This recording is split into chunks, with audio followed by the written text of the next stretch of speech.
Par applaudissement, qui a des enfants dans la salle? Oh, waouh. Ok. C'est fou, parce que dans mon pays aussi, il y a des gens qui ont des enfants. Et apparemment, c'est vraiment un phénomène global, quoi, ce que je suis en train de constater. Moi, j'ai 34 ans, c'est typiquement un âge auquel la société attend de toi que tu pondes. Mais ça, c'est parce que la société, elle me connaît pas, en fait, hein, clairement. J'ai pas d'enfants, mais j'ai des neveux qui m'encouragent à ne pas avoir d'enfants. Vraiment. Je sais qu'il faut pas généraliser, mais je vais quand même le faire.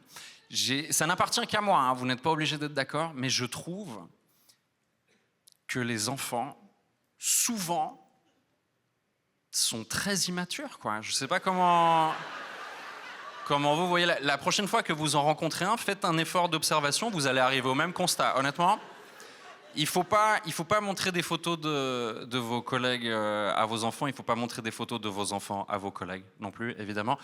Sauf dans un cas où je pense que ça fait plaisir à tout le monde, c'est quand les enfants sont assez moches. Et oui, parce que là, vous leur faites un cadeau au bureau. Là, ils peuvent vous regarder avec un immense sourire et faire « Oh, vous ressemblez tellement !» Et ça, c'est jamais désagréable, évidemment. Après, c'est normal d'être fier. Bien sûr, c'est normal d'être fier. C'est vos enfants, vous les aimez, vous les avez élevés. C'est normal d'être fier. Moi, ma mère me trouve très beau, par exemple. Oui. Mais en même temps, elle est un peu obligée. Hein. Il y a une petite obligation contractuelle. Parce que tout ça, c'est à moitié de sa faute.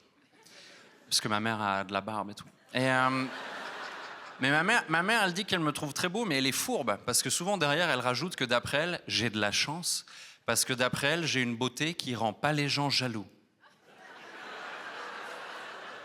Tu gardes les pieds sur terre, quand même, dans ces moments-là. Et c'est important de garder les pieds sur terre. Moi, je viens d'une génération où on a été très mis sur un piédestal, vraiment, en étant enfant.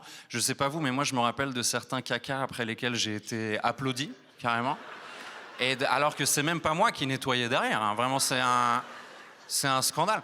Et la génération de mes neveux, c'est encore un cran au-dessus, parce qu'ils ont tellement du feedback positif en permanence que... forcément, ils sont vraiment persuadés que tout ce qu'ils font est extraordinaire. Et pire encore, ils veulent t'en parler.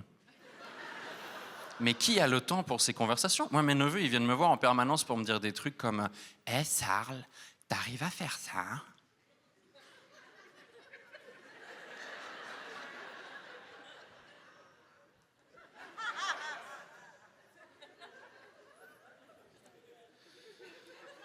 Bah oui. Parce que j'ai 34 ans, en fait. C'est-à-dire que tout ce que tu sais faire, je sais le faire, mais mieux que toi. C'est très important pour moi de leur inculquer très tôt le fait qu'ils n'ont aucune valeur. Vraiment, parce que...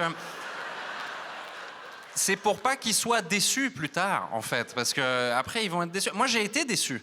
Après, moi, il y a des profs qui ont été dire à mes parents, quand j'étais petit, c'est pas impossible que Charles soit surdoué. Et... ouais, des années plus tard, j'en ai parlé à mon psy. Il m'a dit, vous savez qu'il existe des tests. Si vous le souhaitez, on peut vous faire passer un test pour établir si c'est le cas ou non. J'ai dit, laissons planer le mystère, quand même.